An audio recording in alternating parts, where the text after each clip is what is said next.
Good morning, challengees, and welcome to episode 3 of the Always Better Challenge Show. I'm Joe Bedford, your host. Very excited to be with you today.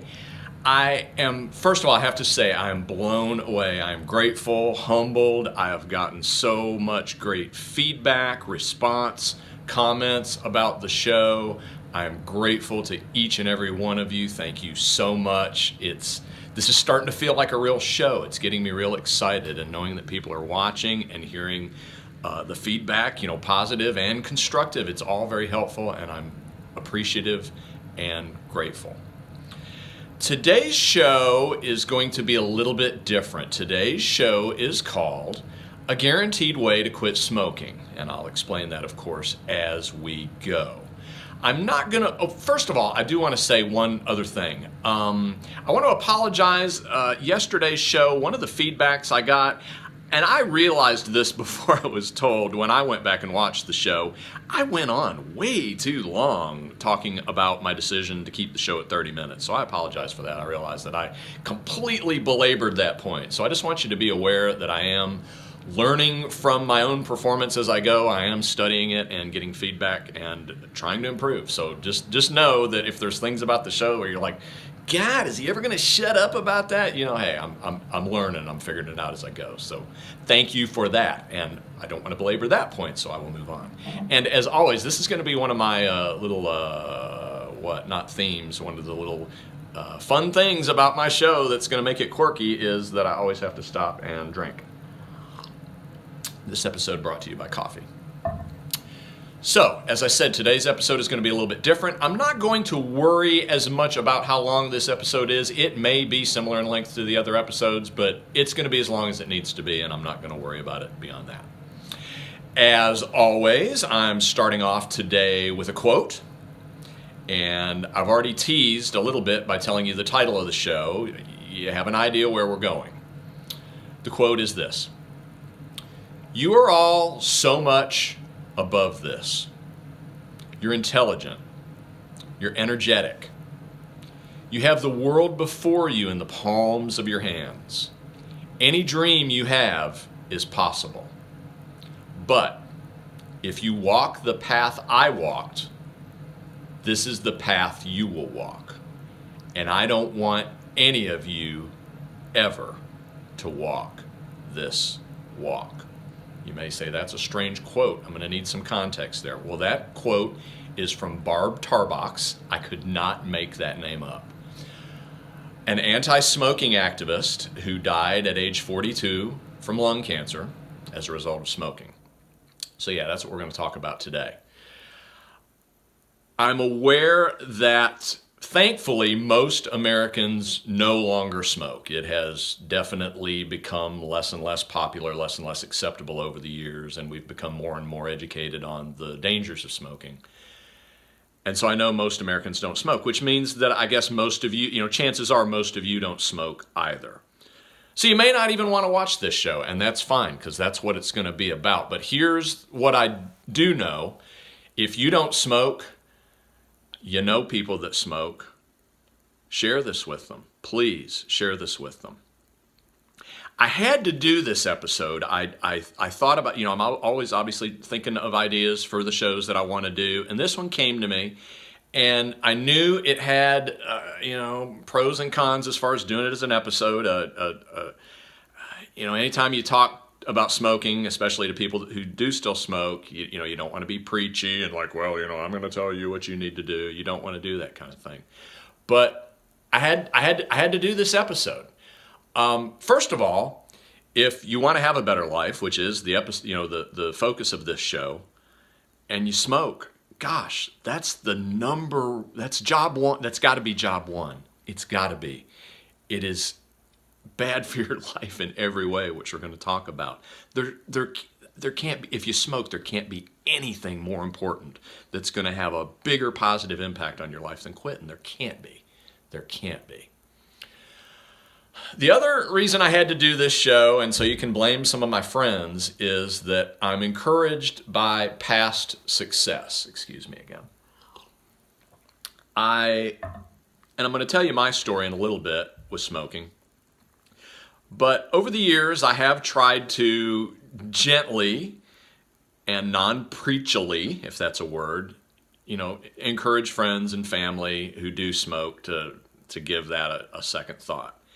And the thing is, I have had some success in that. And, whether, not that I want to take all the credit or even any of the credit, but I do know that some of the folks I talked to did end up smoking. The one that sticks out to me was the woman who cut my hair for a while. We just had a real low-key conversation about it one day while she was cutting my hair. And sure enough, next time I came in, she said, you really got me thinking and got me motivated, and I've quit smoking. So there you go. So like I say, blame if this is a preachy sermon kind of thing that you don't want to watch, and you wonder why I'm doing it. Well, you can blame the folks that have actually quit. Again, this is such a cliche. I've said this in different. With different meanings in previous shows, but I really, mean it with this one. If one person quits smoking because of one thing that I say on this show, my gosh, that is more than worth it. That is the best thing that I could dream of, because, not to be overly dramatic, but that could literally save someone's life. That's as real as it gets, and that's as good as it gets. So I have to do it.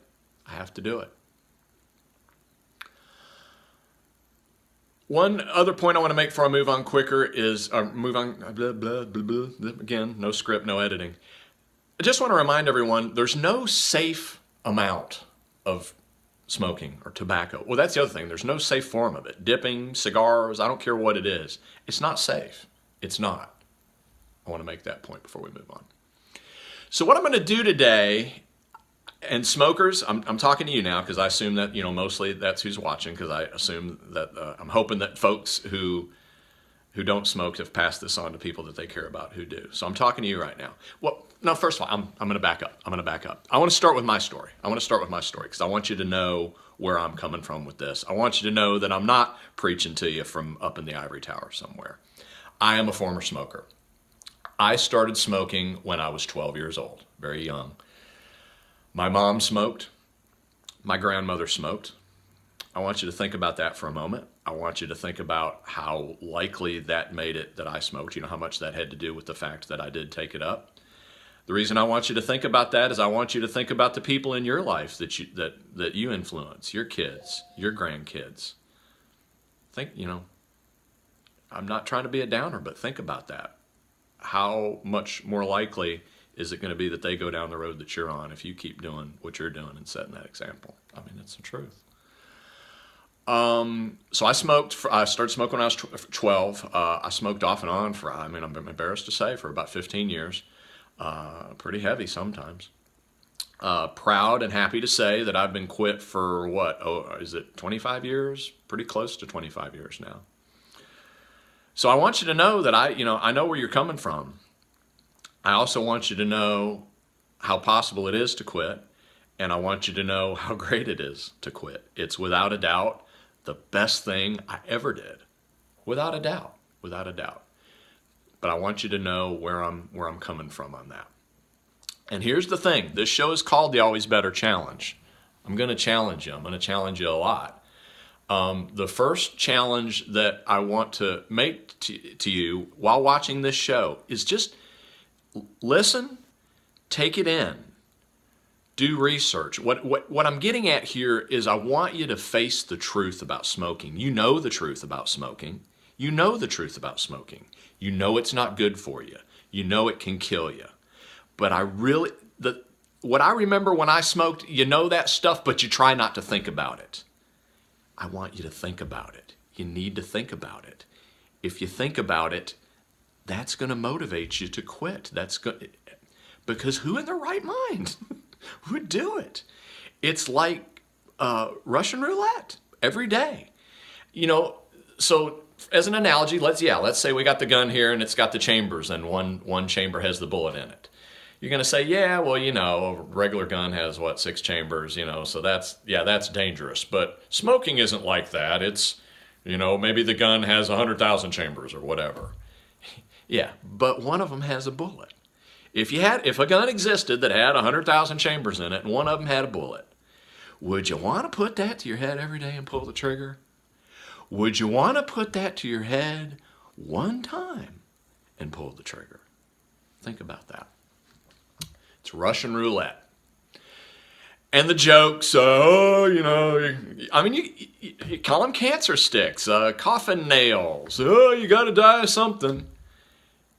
Yeah, you're not thinking about it. You're trying to play it off. You're trying to keep it at arm's distance. I challenge you to face the truth about smoking, and then you decide what to do. If you're like, no, okay, I'm still going to smoke, then that's, you're an adult. That's your decision. I'm not trying to make you do anything. I'm not trying to guilt you into doing anything. It's not going to affect my life whether you smoke or not, but I know the effect that it has on yours as a smoker, and I know the effect it's going to have on you if you quit. And it's going to be a great effect, I promise. So, a few facts about smoking. It is the worst lifestyle habit by far. Last time I looked, it was the #1 preventable cause of death. And let's think about that math for a moment. Most people don't smoke. I don't know the exact number in America. I think it's maybe in the 40s or maybe lower than that percent of folks that still smoke. So most people don't smoke, yet it's still the #1 preventable cause of death. Does that not tell you that most people who smoke are going to die from it? That seems to be the conclusion there. And here's the thing, these folks that say, oh, you got to die of something. Well, that's true. So let's go, why don't we go take a walk on the interstate and stand out in the middle of the lanes of traffic and wait for a car to hit us, because you got to die of something, And obviously I'm being a little silly there, but the other point to make is, yeah, you got to die of something. Do you want it? Is that how you want to go out? Do you think dying from smoking-related disease is going to be a good way to go? That doesn't sound or look fun to me. That does not sound or look fun to me. One other point I want to make, I'm just trying to think of the arguments or the excuses, alibis, whatever you want to call it. You want to tell me about your Uncle Cletus or your Aunt Bertha or George Burns. Everybody wants to bring up George Burns. Well, I smoked for 80 million years and lived to be 126. Well, I'm sure that's true. Smoking doesn't kill every single person that does it at a young age, even though, in my opinion, it does kill most. Yes, there are outliers.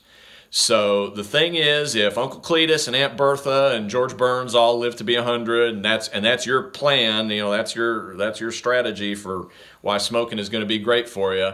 I'm thinking of it's Clint Eastwood. I almost couldn't think who it was. Are you feeling lucky, punk? Are you? Because that's what it's going to take. It's going to take a lot of luck. The way I've always looked at it, and these are my numbers. Feel free to argue with them or research and tell me that these numbers are wrong. But I've always felt that, because people want to talk about genetics too. Well, it's all genetics anyway. It doesn't really matter what I do. I've always felt like probably 2% of us have great genetics and we can do all sorts of bad stuff and get away with it. I figure there's probably another 2% of us that can live the choir boy life and do everything right and still have poor health. In my opinion, it's probably about 96% of us that are in the middle ground where our genetic profile is okay, and it's going to come down to what we do. It's going to come down to our lifestyle and the choices we make. Simple as can be. So don't tell me about Uncle Cletus. Let's talk about facts. Let's talk about, it's bad for you. It can make you sick. It can kill you. Think about this for a minute, smart, intelligent person smoker. And I'm not making fun of you, by the way, when I say that. I know you're smart and intelligent, and that's why I'm appealing to your intelligence. When you take a puff of that cigarette, you are inhaling 200 known poisons. Think about that. Face that fact. 200 known poisons with every single draw off the cigarette. Here's another fact for you. This, and again, apologize. I've got, I do this show with very brief notes, so I don't have my source here. But I saw a study that showed the cost of smoking, not just the cost for buying the cigarettes, but the cost on society of all the health care, missed work, et cetera, et cetera, et cetera, et cetera. $41 a pack. That's an expensive habit. I want to talk about some more facts. How about people that have died from smoking? And I kind of didn't finish my story, I suppose. I talked about how I started smoking and that my family smoked. It doesn't get much more personal than this. Smoking killed my mom. Smoking killed my mom. Way too young. My grandma was one of the lucky ones. She did live the long life in spite of smoking, but it killed my mom. You know, one of the reasons why I'm doing this show, one of the reasons why I'm talking to you. I don't want that to be you. I don't want that to be you. Bill Hicks, age 32, he was a comedian. Now, some may argue how much smoking had to do with his death. I'll grant you that. He had some other pretty bad habits. How about Nat King Cole? Did you know that Nat King Cole died at age 45? Jim Varney, remember him? Know what I mean, Varney? 50. Eddie Rabbitt, 56. Patrick Swayze, I bet a lot of you remember that and knew that was smoking related, 57. Here's one. R.J. Reynolds Sr., R.J. Reynolds Jr., R.J. Reynolds III. All three died at different ages from smoking-related causes. Probably doesn't surprise you to know that Patrick Reynolds, another member of the Reynolds family, is a very active anti-smoking activist. Wouldn't you be if you'd lost 3 family members to it? There's some others that are arguable. I mean, I guess, some of these a lot of these you could debate, how much smoking had to do with it. Obviously, there can be multiple factors at play when someone dies. A lot of people think Michael Landon might have been smoking related. And then another interesting one, I've heard Andy Kaufman and Dana Reeves, Christopher Reeves' wife, I've heard those two both mentioned as possible victims of secondhand smoke. Andy Kaufman, I know, was, they said from being in the comedy clubs, they were very smoky. That was mentioned. If all those deaths don't get your attention, how's this for a statistic? In the 20th century, smoking killed more people than died in World War II. There's you another fact. There's you another thing to think about. So that's some of the truth that I want you to face as smokers. Be real about it. Look it in the eye. Ask yourself if this habit is serving you. Because I know there's reasons that you do it, and I don't want to talk too much about those. You're like, well, I really enjoy it. Well, I don't know how much you enjoy it. You've got an addiction, and when you feed that addiction, it gives you a relief. I don't know how much pleasure that is.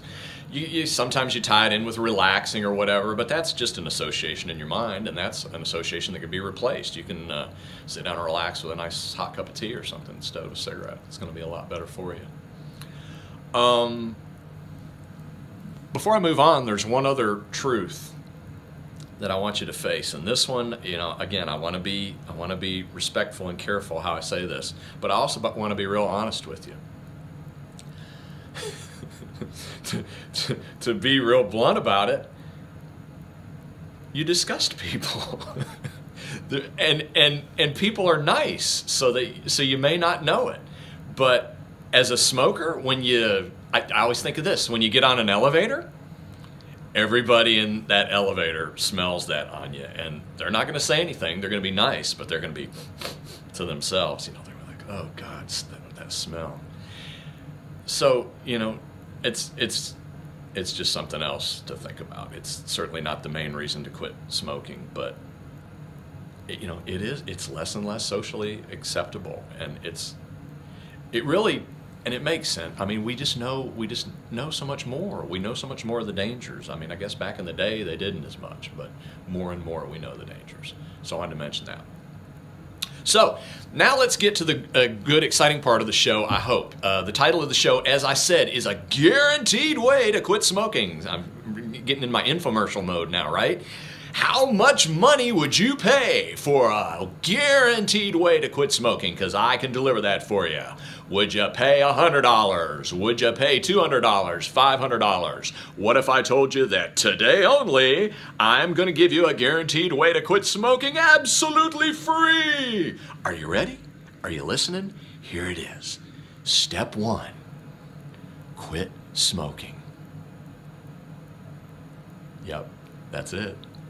That's all you got to do. It's not rocket science. It's not even hard to do. I know. I see you're ready to argue with me. Quitting smoking is not hard to do. All you have to do is quit. Think about it. The cigarette is not going to jump in your mouth and light itself. It's not. You got to put it there. You got to do it. If you don't do it, you're a non-smoker. Simple as that. And yeah, there's some physical withdrawal, but man, it's not that bad. I've been through it. It's not that bad. It's not like, heroin or something where you're having convulsions and God knows what. It's just a craving, and it goes away fast. It does. So that's it. That's your guaranteed way to quit, is to just do it. Thinking about it is hard. You can make it hard in your mind. You can tell yourself how hard it's going to be. You can tell yourself, oh, I can't, the thought of not having another cigarette. And, people will tell you to take it one step at a time or one day at a time. And that, that's good advice too. But let me just throw this out there to you. If the thought of never having another cigarette ever again, if that terrifies you, let me tell you from somebody on the other side, never having another cigarette ever again is the best thing, is the greatest thing ever. I know it may not seem like that when you're in the craving of it, but once you get past that and get past the missing it and the wanting it, it's great. It's not like it's some life sentence of awfulness. It's a life sentence of great. So that's it. Again, to go back to my story, I quit. I was around 25. I don't remember exactly how old I was. I did quit cold turkey. Let me tell you what motivated me to quit. I'm still in my 20s. I was waking up in the morning. And you know what? That made me mad. That finally made me mad. And I was like, this is ridiculous. I'm in my 20s. I sound like I'm in my 70s. I'm too smart for this. I know better than this. The funny thing was I was single at the time. And if I met a woman that I was interested in, but then I realized she smoked, that made me not interested, even though I smoked. It was so hypocritical, but that's the place I was at. So I was mad. And I had a half a pack of cigarettes. I took them in my hand. I crumpled them up. I threw them in the garbage, and that was it. Cold turkey. I didn't use any aids, and I was successful. So I'll say that. Now, in doing research on other people who have been successful at quitting smoking, there are two things that apparently are very helpful. There is medication out there that you can use that reduces the physical cravings, and apparently that is effective and helpful. Also, counseling, and since I didn't explore this, I'm not very knowledgeable about it. But any sort, I guess, of talking, counseling. Like I say, I'm not very knowledgeable about that, but I have. It's proven apparently that is helpful. So those things are okay to use and are good to use. You can do cold turkey. I did it. So I know that works. The other thing to remember is one of the things that makes it hard is not the physical addiction. It's just that you've developed a habit. You've developed a bad habit, and it's just a matter of breaking that habit, breaking that cycle. That seems hard, but you just have to replace it with good habits. That's helpful too. Like I said, having a cup of tea when you would normally have a cigarette or something along those lines. One of the things I've heard, I want to quit smoking, but I'm afraid I'll gain weight. I'm afraid I'll gain a bunch of weight. And the only answer that I can give you to that is, who cares?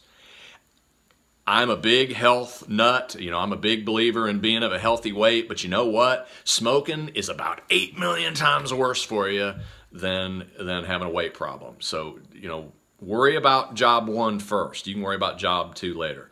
again, going back to my own story, I did put on about 10 pounds right after I quit, but you know what? It was temporary. It came right back off. And I don't really know that I did much different. I think it was just sort of a temporary thing. One thing I'm going to say, here's a little of the tough love. And I've really gotten some folks' attention with this over the years. Well, where I've talked to friends, like I said, casually, and they say, well, yeah, I know what you're saying, and yeah, I think you're right. I think I'm going to try to quit. And when they would say that, I would say, oh, well, in that case, don't bother. And they'd be like, what? What do you mean? I thought you said that was a good idea. I said, well, yeah. I said, quitting is a good idea. Trying is not.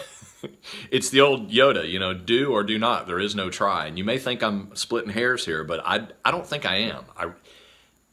That's the part that makes it hard. If you tell yourself, oh, well, I'm going to try, but I don't know if I can. You can. It's not, the cigarette's not going to jump in your mouth. All you have to do is decide. That's what you have to do. You have to decide. Trying, you got to talk to yourself in the mind or look at those facts that I've presented to you a little bit more to where you're like, no, I'm not going to try. I'm going to do it. You've got to, if there's a part that's hard, that's the part, is getting that switch to flip in your mind. Don't try. Quit. And in my opinion, well, never mind. I'm gonna get to that later in the show. That's gonna be my daily challenge, which we're almost there. We're almost out of time. I want to run through real quick some of the benefits that you can expect after you quit smoking. They happen quick. And it just goes to show how many things it messes up in your body when you're smoking. When you put out the last cigarette, within 20 minutes, your blood pressure on average has returned to normal, which tells you, of course, that it was affected by smoking. Oxygen levels back to normal within about 8 hours. Again, the truths that you don't want to think about, that you're going around with compromised oxygen levels.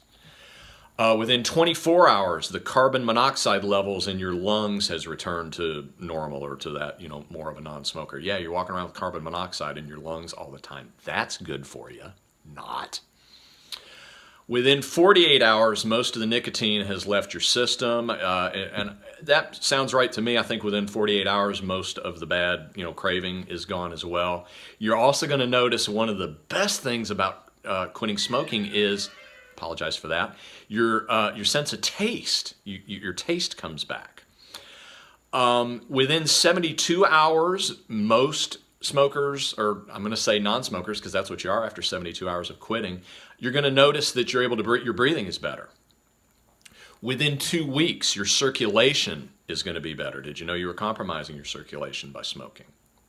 Now here's where we're getting into the good stuff. The good stuff takes a little bit longer, but 5 years after you quit smoking, as I'm sure many of you know, I didn't mention this previously and maybe I should have, one of the most common ways that smokers die from smoking is a heart attack. It greatly increases your risk of a heart attack. But once you've been quit for 5 years, your heart attack risk has already been cut by 50%, right in half. That's the kind of odds I like. I like tilting the things in my favor that way. Even better, within 10 years, your risk of lung cancer, and lung cancer is what killed my mom. Within 10 years of quitting, believe it or not, your risk of lung cancer is almost the same as someone who's never smoked. You can undo the damage to that extent. And thank goodness for that. I'm so very grateful for that. Again, the live show, I apologize. I'm so sorry about that. There was something on my phone I had to get rid of. So the benefits are great. How about more money? How about that? I remember that motivated me when I quit. And I can't believe how much you guys pay for cigarettes now. I remember in 1982, I went to the World's Fair, and I smoked then, and I needed cigarettes, and so I went to find a place to buy some cigarettes. And they wanted $1 a pack. Highway robbery. I couldn't believe it. $1 a pack in 1982, and I thought that was a lot of money. I looked it up this morning, what the average is, and I've already forgotten, but it's like $5 a pack, right, is the average. In New York, it was oh, what was it? 12, 14? It was ridiculous. So I figured like about $5 a pack. If you smoke a pack and a half, which I figure is a moderate smoking habit, that's $3,000 a year. Could you use an extra $3,000 a year? If you can't, you can send it my way. I know I could. How about less aggravation? If you work and you gotta, take smoke breaks and your employer doesn't like that, or you're somewhere where you can't smoke, you're in the car, you're whatever. It's an aggravation. I remember that. It's a pain. It's a pain. It's that constant pain. You got to go get cigarettes if you're out. Oh, I remember that. I remember like being out of cigarettes and not wanting to go get cigarettes, but you had to because you're hooked. There's the domino effect, which means that you quit smoking, you're going to likely want to make more positive changes. It's going to make it a lot easier to think about, exercising and eating right and all that good stuff. So that's another benefit. I do want to caution you, be careful, do your best not to relapse. Don't tell yourself, oh, I'm over the craving now, I can just have one. That's a great way to get right back on the addiction train. Ask me how I know. Ask me how I know. Personal experience. Embarrassed to say, but true. So we're done. We're done. I want to sum up. I'm a former smoker. I quit. It is the absolute best thing I ever did. I promise you. I'm delighted to this day. I still have dreams sometimes where I smoke, and in the dream I'm always like, oh, how did this happen? How am I smoking? And then I'm so happy when I wake up and I'm like, oh no, it's just a dream. Yeah, I'm still the 25-year non-smoker. Best thing I've ever done. I'm looking you right in the eye right now, and I'm telling you, you can do it. You can do it. If there's nothing special about me, I did it. You can do it too. Do it. I always end the show with the daily challenge. The show is called the Always Better Challenge. My challenge to you today, you probably know what it is, but it might have a little twist that maybe you weren't ready for. Yep. If you're a smoker, my challenge to you today is to quit smoking. You may ask when I suggest you do that. The first of the year is coming up. A lot of people talk about New Year's resolutions. November's rolling down too. You could wait till December 1st. The week's running down. You could wait till Monday. No. It's never going to be any easier than right now. Quit now. That's my daily challenge to you. Quit now. It is the absolute best time to quit. I promise you. I promise you. Every day as a smoker is another day of damage. Don't do it. Quit. It's not going to get any easier. It's not going to get any harder. Make the decision. Crumple the pack up. Throw it in the garbage. And start an amazing new life for yourself as a non-smoker. I hope you'll do it. I hope you'll do it. Thanks so much for watching. I hope this has been helpful. Like I say, if it encourages one person to quit, then I'm a happy boy. Hopefully for the rest of you, it hasn't aggravated you too much. And I'll keep bugging you a little bit. I've learned. There were folks that I thought would never quit, and I'd every once in a while make my little spiel for it, and eventually they did. So. All right, so one thing, I always wrap up by saying, please subscribe to the show. If you haven't subscribed to the show, please share the show with your friends. And again, if the non-smokers are still watching, share this with a smoker that you love. Let's help them. Let's help them. And I hope you guys know that's what I'm here to do. I'm not here to give you a hard time. I'm here to help. I'm here because I care. I'm here because I don't want you to die. Simple. Share it with a smoker. Sign up for our email list. alwaysbetterchallenge.com is where you can do that. Keep the suggestions coming. They have been so helpful. I'm so appreciative. I'm so humbled by those. Find us on social media. We're on all of them. Join our Facebook group. Discuss things about the show.